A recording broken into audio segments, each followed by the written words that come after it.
Today's story number 2. I want to drive a car. Mukesh insists on being his own master. I will be a motor mechanic, he announces. तो मुकेश ने insist किया कि वो अपना master खुद का बनेगा। तो जैसे हमारी पिछली वीडियो थी उसमें जो साहिब था वो अपना मास्टर खुद का नहीं रहा था, तो उसने अपनी केयर फ्री लुक छोड़ दी थी, उसने नौकरी स्टार्ट कर दी थी किसी के पास। और यहाँ पे जो मुकेश है वो इंसिस्ट कर रहा है कि वो अपना खुद का मास्टर बनेगा। I will be a motor mechanic, तो मैं एक मोटर मैकेनिक बनूंगा, उसने ये अनाउंस कर दिया। Do you know any thing about cars, I ask. तो यहाँ पे जो ऑथर है उसने पूछा कि क्या तुम कार्स के बारे में कुछ जानते हो। I will learn to drive a car, he answers. तो उसने आंसर किया कि मैं कार ड्राइविंग करना सीख लूँगा। Looking straight into my eyes, looking straight into my eyes means वो बहुत ही कॉन्फिडेंट था इस चीज़ को लेके। His dreams loom like a mirage amidst the dust of street that fill his town, Firozabad. तो उसके जो ड्रीम्स थे, उसके जो सपने थे, वो इस तरह से लग रहे थे कि वो कभी पूरे नहीं होंगे। वो इस डस्ट में, इस मिट्टी में, फिरोज़ाबाद की कहीं धूल में वो गुम हो जाएंगे। Which is famous for its bangles, तो फिरोज़ाबाद का जो एरिया है वो बैंगल मेकिंग के लिए बहुत ही ज़्यादा फेमस है। Every other family in Firozabad is engaged in making bangles, तो हर एक दूसरा घर जो फिरोज़ाबाद में है वहाँ पे बैंगल मेकिंग की इंडस्ट्रीज़ लगी हुई हैं। It is the centre of India's glass blowing industry, तो यहाँ पे जो है इंडिया की बहुत बड़ी बड़ी इंडस्ट्रीज़ लगी हुई हैं। यहाँ पे ग्लास बनते हैं, ग्लास मीन्स यहाँ पे जो कांच के रिलेटेड चीज़ें हैं वो सारी बनाई जाती हैं। Where families have spent generations working around furnaces, welding glass, making bangles for all the women in the land it seems। तो यहाँ पे लोगों ने अपनी जनरेशन्स स्पेंड कर दी हैं, उन्होंने जो अपना ये काम है ये पुश्तों से स्टार्ट किया हुआ है, तो उनकी जनरेशन्स ये काम करते आ रही हैं। उनका मेन काम क्या है, ग्लास वेल्डिंग करते हैं, वो बैंगल्स बनाते हैं। और इंडिया की जो सारी बैंगल सप्लाई होती हैं वो फिरोज़ाबाद से ही की जाती हैं। सो फिरोज़ाबाद एक तरह का सेंटर है बैंगल मेकिंग के लिए। Next, Mukesh family is among them, तो मुकेश की फैमिली भी उनमें से एक है। None of them knows that it is illegal for child like him to work in glass furnaces with high temperatures, तो जहाँ पे वो काम करते हैं वहाँ का जो टेम्परेचर है वो बहुत ही हाई रहता है, क्योंकि वहाँ पे उन्होंने भट्टी लगाई हुई है। भट्टी मीन्स फर्नेसेस लगाई हुई हैं जो कि बहुत ज़्यादा हीट छोड़ती हैं, तो इससे जो टेम्परेचर है वो बहुत ज़्यादा बढ़ जाता है। आई थिंक ये वो बात जानते भी नहीं है कि ये बच्चों के लिए काफ़ी इलीगल चीज़ है कि बच्चों को वहाँ पे काम नहीं करवाना चाहिए। In dingy cells mean dark, dim, without air and light, वहाँ पे ना तो कोई लाइट है और ना ही कोई हवा है। That the law if enforced could get him and all those 20,000 children out of the hot furnaces where they slog their daylight hours, often losing the brightness of their eyes। तो इतना जो गर्म टेम्परेचर है, इतना जो high temperature है, इसमें काम करना एक तरह का इलीगल है, और बच्चों से ये काम करवाना तो बिल्कुल ही इलीगल है। और यहाँ पे जो लोग काम करते हैं उनको ना तो प्रॉपर लाइट मिलती है और ना ही प्रॉपर एयर मिलती है। ये बहुत ही डार्क सा, ये बहुत डिम सा जो है एरिया है। तो अगर लॉ चाहे, अगर इन्फोर्समेंट हो, तो यहाँ से जो लगभग 20,000 के करीब बच्चे हैं उनको इस हॉट फर्नेसेस से बाहर निकाला जा सकता है, जो कि उनकी आईसाइट भी छीन लेती है। मीन्स बच्चे हैं जो वो इस डार्क सेल में, इस डिंगी सेल में काम करते हैं, और इतना ज़्यादा वहाँ पे हाई टेम्परेचर है, वहाँ पे जो है विजिबिलिटी एक तरह से बिल्कुल ज़ीरो होती है, बच्चों की आईसाइट है अफेक्टेड होती है। Let's move. Mukesh's eyes beam as he volunteers to take me home, which he proudly says is being rebuilt। Mukesh की आंखों में एक तरह की जो चमक थी वो देखी जा सकती थी, जैसे कि वो मुझे अपने घर लेके गया और उसने बहुत ही प्राउडली मुझे कहा कि ये चीज़ हम रीबिल्ड कर रहे हैं, दोबारा बना रहे हैं। We walk down stinking lanes choked with garbage, हम उन स्टिंकिंग लेन्स में से जो कि बहुत बदबूदार थी वहाँ से होते हुए, गार्बेज को क्रॉस करते हुए, past homes that remain hovels with crumbling walls, तो हम जो थे रास्ते में देख रहे थे एक तरह की जो दीवारें थी वो टूटने वाली थी, और वहाँ पे जो घर थे वो बहुत ही एक तरह से बेजान लग रहे थे। Wobbly doors, wobbly means unsteady, तो उनके जो डोर्स थे वो भी प्रॉपर स्टडी नहीं थे, वो प्रॉपर तरीके से लगे नहीं हुए थे, वो भी अनस्टेडी थे। नो विंडोज़, ना ही कोई विंडोज़ थी। Crowded with families of humans and animals को एग्जिस्टिंग इन अ प्रेमिवल स्टेट, तो ये जो उनके घर थे वो क्राउडेड थे, भरे हुए थे फैमिलीज़ के साथ, एनिमल्स के साथ, जो कि पूरे भीड़ के साथ वहाँ पे रहते थे। He stops at the door of one such house, वो इन्हीं में से किसी एक घर के सामने रुका। बैंग्स अ बॉबली आयरन डोर, उसने जो है डोर खटखटाया। विद हिज फुट, अपने पैर से, एंड पुशेस इट ओपन, और ज़ोर से धक्का मार के उसे खोल दिया। Let us move. We enter a half-built shack. Shack means a roughly built hut. तो हम एक कच्चे से घर के अंदर गए। In one part of it, thatched with dead grass. तो एक हिस्से में जो था एक तरह का ग्रास कवर्ड किया हुआ था। Is a firewood stove over which sits a large vessels of sizzling spinach leaves. तो एक तरह से जो था हम एक साइड में देख सकते थे, एक स्टोव रखा गया था, वहाँ पे भट्टी जलाई हुई थी और उसके ऊपर कुछ पकाने के लिए रखा गया था। On the ground in large aluminium platters are more chopped vegetables, तो ग्राउंड पे मैंने क्या देखा, बड़ी बड़ी जो प्लेट्स थी, एल्यूमिनियम प्लेटर्स, जो एल्यूमिनियम की बड़ी बड़ी जो एल्यूमिनियम की प्लेट्स थी, उनके ऊपर चॉप की गई, कट की गई वेजिटेबल्स रखी हुई थी। A frail young woman is cooking the evening meal for the whole family, तो एक फ्रेल मील्स, बहुत ही वीक, कमज़ोर सी जो यंग वुमन थी, वो कुक कर रही थी, बना रही थी इवनिंग मील सारी फैमिली के लिए।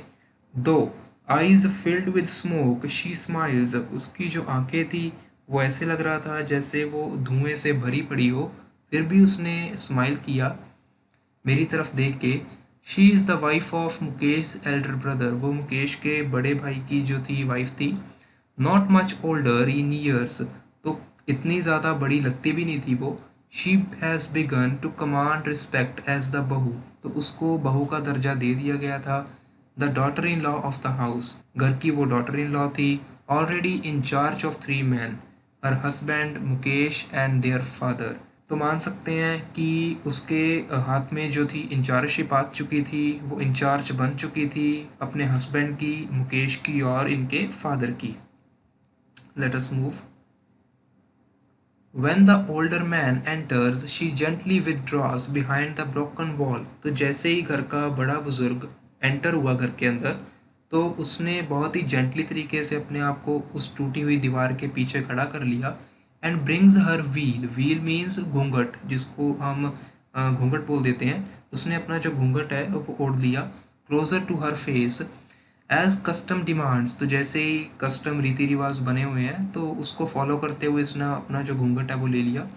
Daughters in law must veil their faces before male elders, तो जैसे कि रिवाज बने हुए हैं, कस्टम्स बने हुए हैं कि घर की जो औरतें होती हैं, डॉटर इन लॉज होती हैं, तो उनको अपना जो फेस है वो व्हील कर लेना चाहिए, उनको अपना फेस ढक लेना चाहिए जैसे ही घर में कोई एल्डर एंटर होता है, specially male.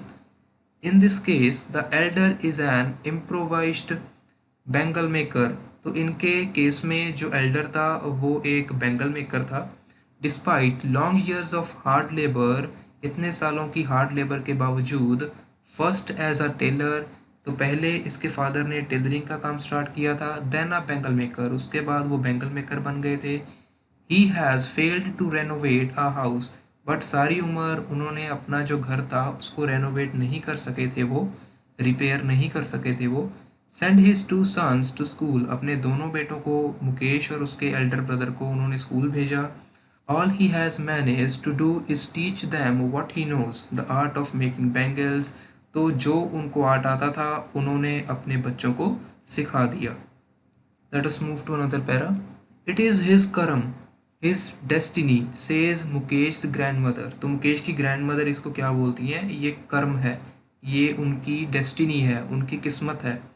Who has washed her own husband go blind with the dust from polishing the glass of Bengal, जिसने अपने जो हस्बैंड थे उसको देखा था, यानी कि जो मुकेश के ग्रैंडफादर थे, उनको देखा था कि कैसे वो ब्लाइंड हो गए थे इस ग्लास मेकिंग, इस बैंगल मेकिंग के काम में। Can a God given lineage ever be broken, she implies. तो क्या जो भगवान ने हमें कला दी है वो कभी टूट सकती है, तो उसका ये मानना था।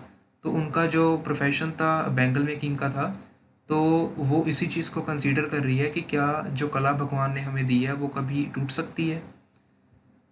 Late us move. Born in the caste of Bengal makers, they have seen nothing but bangles। तो बैंगल मेकर की फैमिली में वो बॉर्न हुए थे, उन्होंने आज तक बैंगल मेकिंग ही देखा था।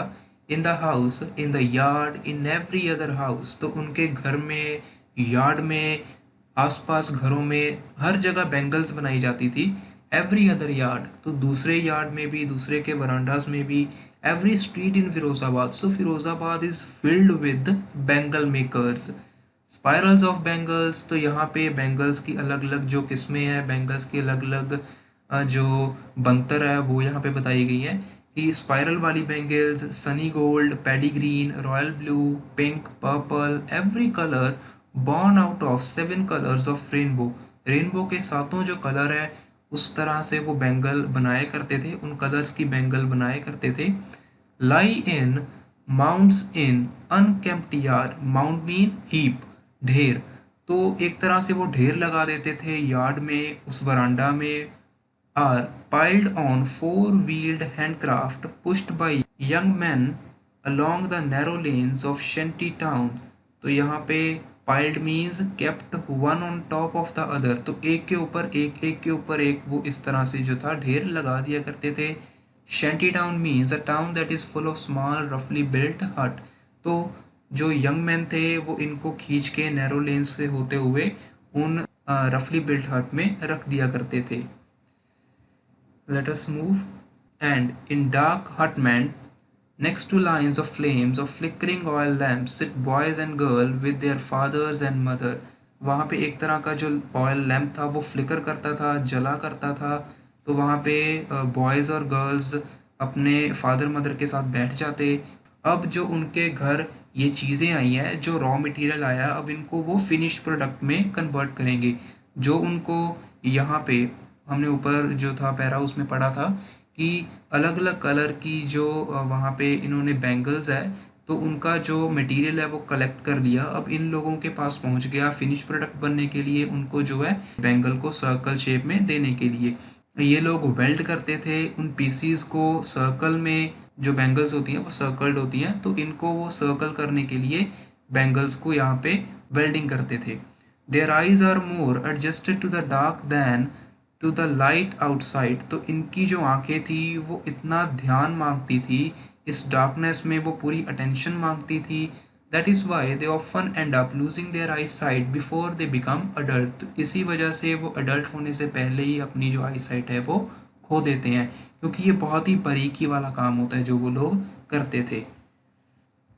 Next, Savita, a young girl in a drab pink dress, drab mean faded, colorless।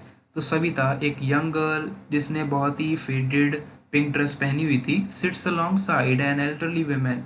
वो एल्डरली women के पास बैठी हुई थी।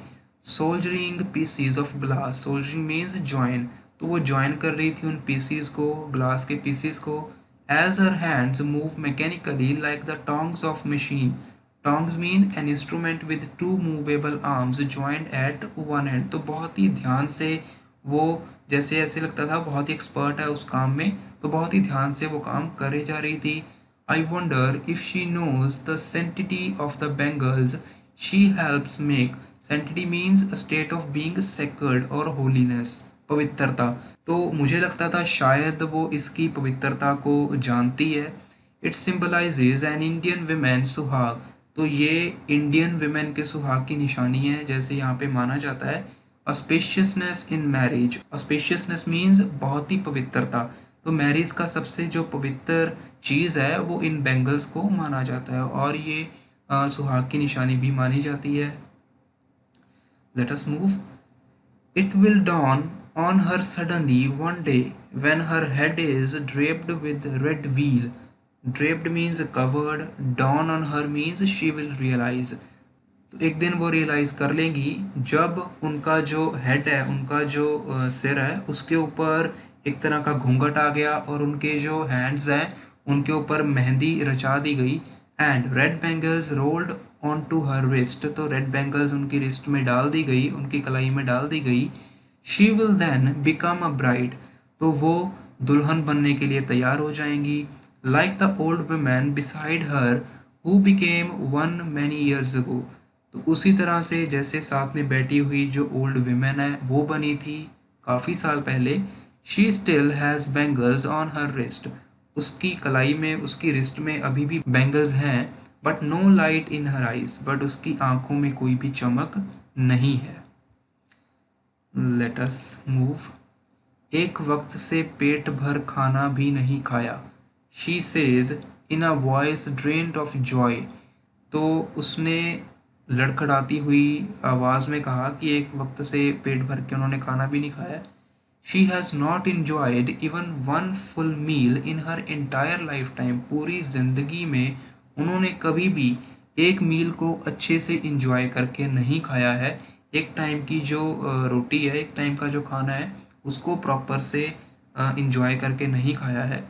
That's what she has reaped, reaped means received, तो यही है जो जो उसने आज तक रिसीव किया। Her husband an old man was a flowing beard says, तो उसका जो हस्बैंड था जिसकी बियर्ड बहुत ही खुली हुई थी, क्या कहता है वो, I know nothing except bangles, मुझे बैंगल्स बनाने के अलावा कुछ भी नहीं आता। All I have done is make a house for the family to live in, और सारी ज़िंदगी में मैंने क्या किया है, एक अपना घर बनाया है ताकि मैं अपनी फैमिली को उसमें रख सकूं। So let us move. Hearing him, one wonders if he has achieved what many have failed in their lifetime. उसको सुन के ऐसा लगा कि उसने वो चीज़ अचीव कर ली है जो बाकी के लोग फेल हो जाते हैं अपनी एंटायर लाइफ टाइम में अचीव करने के लिए। He has a roof over his head. The cry of not having money to do anything except carry on the business of making bangles, not even enough to eat rings in every home. The young men echo the lament of their elders. Little has moved with time, it seems, in Firozabad. Years of mind numbing toil have killed all initiative and the ability to dream. Echo means repeat, lament means complaint, mind numbing means boring, toil means physically hard work done to earn living। तो ऐसे लगता था कि जो young man है वो अपनी आवाज़ रिपीट करते हैं एल्डर्स को सुनाने के लिए, जो छोटे हैं वो टाइम के साथ मूव हो जाते हैं। तो फिरोज़ाबाद में ऐसे ही चलता है, काफ़ी सालों की मेहनत के बाद भी उनका जो इनिशिएटिव है उसको मार दिया जाता है और उनके सपने लेने की जो एबिलिटी है उसको भी ख़त्म कर दिया जाता है। Let us move. Why not organize yourself into a cooperative? I ask a group of young men who have fallen into the vicious circle of middlemen who trapped their father and forefathers। तो मैंने उनसे बोला आप अपने आप को cooperative में क्यों नहीं ज्वाइन करते हो। तो एक यंग मैन का ग्रुप था, उससे मैंने ये क्वेश्चन किया, तो क्यों आप उन मिडल मैन के चक्रों में पड़े हुए हो जो आपको ट्रैप कर लेते हैं, जो आपको बंदी बना लेते हैं, आपके फादर, आपके फोर फादर, आपकी पीढ़ियों तक को वो अपने पास फंसा के रख लेते हैं। तो आप कॉर्पोरेट वर्ल्ड में क्यों नहीं जाते। Even if we get organised we are the ones who will be hurled up by the police. अगर हम ऐसा करेंगे तो हमें पुलिस पकड़ के ले जाएगी, beaten and drag to jail, हमें मारेगी और जेल में फेंक देगी फॉर डूइंग समथिंग इलीगल, कि हमने कुछ गलत किया है, ये इल्ज़ाम हमारे ऊपर वो लगा देंगे। There is no leader among them, no one who could help them see things differently. Their fathers are as tired as they are. तो उनके ऊपर कोई भी लीडर नहीं है जो उनको सही रास्ता दिखा सके। उनके फादर्स भी इसी तरह से टायर हो चुके हैं जैसे वो खुद है। Let us move. They talk endlessly in a spiral that moves poverty to apathy, to greed and to injustice. Listening to them, I see two distinct worlds, one of the family caught in a web of poverty, burdened by the stigma of caste in which they are born. The other is a vicious circle of the sahukars, the middleman, the policeman, the keeper of law, the bureaucrats, and the politicians. Together, they have imposed the baggage on the child that he cannot put down. Before he is aware, he accepts it as naturally as his father. To do anything else would mean to dare. तो ये एक तरह से ना ख़त्म होने वाली spiral, spiral means continuous process. तो ये एक तरह का कॉन्टीन्यूस प्रोसेस है। ग्रीड, इनजस्टिस, पॉवर्टी, ये लगातार चलते जा रही है। उनको सुनने के बाद मुझे ये पता चला that they are living in two distinct worlds. एक तो जो फैमिली है वो पॉवर्टी के चक्कर में पड़ी हुई है, जिसके ऊपर बर्डन किया गया है कास्ट को लेके, और उनको साहूकार्स, मिडल मैन्स इन्होंने दबाया हुआ है। जो पुलिसमैन है उन वो लोग इनको दबा के रखते हैं, इनको ऊपर नहीं उठने देते। और जो ब्यूरोक्रेट्स हैं, पॉलिटिशियंस हैं, वो इनको जो है बहुत ही मिसगाइड करते हैं। तो together they have impose the baggage on the child that he cannot put down. तो वो एक तरह से बैगेज मीन्स एक तरह का बर्डन उनके ऊपर इम्पोज कर देते हैं, रख देते हैं, जिसको वो कभी भी गिरा नहीं सकते। तो जैसे ही उनके फादर्स, उनके फोर फादर्स ने ये चीज़ एक्सेप्ट कर ली थी, वैसे ही ये लोग भी इस चीज़ को एक्सेप्ट कर लेंगे। To do anything else would mean to dare. तो इसका मतलब ये नहीं है कि हम लोग डेयर नहीं कर सकते, हम लोग डेयर कर सकते हैं, बट हमें दबा दिया जाएगा। Let us move. And daring is not part of his growing up. तो डेयरिंग ऐसे नहीं है कि मेरे ग्रोन अप होने का कोई पार्ट है। When I sense a flash of it in Mukesh I am cheered। तो जैसे ही मैंने मुकेश के चेहरे पे वो फ्लैश देखा, मुझे बहुत ही खुशी हुई। I want to be a motor mechanic, he repeats। उसने रिपीट किया कि वो मोटर मैकेनिक बनना चाहता है। He will go to garage and learn। वो गैरेज जाएगा, वो सीखेगा। बट जो गैराज है वो बहुत दूर है उसके घर से। I will walk, बट वो पैदल चला जाएगा। He insist, उसने ये चीज़ इंसिस्ट करके बोला। Do you also dream of flying a plane? He suddenly silent. तो ऑथर ने उससे पूछा कि क्या तुम्हारा प्लान है, तुम्हारा कोई ड्रीम है प्लेन उड़ाने का? ही सडनली साइलेंट, वो एकदम से चुप हो गया। नो ही सेज, उसने बोला नहीं। Staring at the ground, ground की तरफ देखते हुए, नीचे की तरफ देखते हुए। In his small murmur there is an embarrassment that has not yet turned into regret. तो मैंने हल्की सी एम्बेरसमेंट देखी उसके फेस के ऊपर, बट वो रिग्रेट में अभी चेंज नहीं हुई थी। He is content to dream of cars. वो कार्स के सपने लेता था। That he sees hurtling down the street of his town. जो अपने टाउन में जाती हुई कार्स को वो देखता था, वो उन्हीं को ड्रीम करता था। Few airplanes fly over Firozabad. Firozabad के ऊपर बहुत कम प्लेन्स उड़ते हैं, तो यहाँ पे कार्स ही चलती हैं, इसलिए मैं मैकेनिक ही बनना चाहूँगा। इस तरह से उसने अपनी जो स्टोरी है उसको एंड किया। So guys, we have done story number 2 and next we have question answer. So I have covered all the question answer. So guys, यहाँ पे स्टोरी 1 और स्टोरी 2 के जो क्वेश्चंस हैं वो आपको मिल जाएंगे। Okay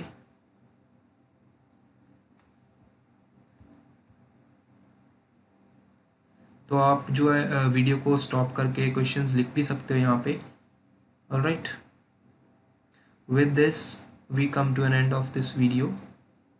If you are new to this channel, then do not forget to subscribe, also share with your friends, and do not forget to like this video.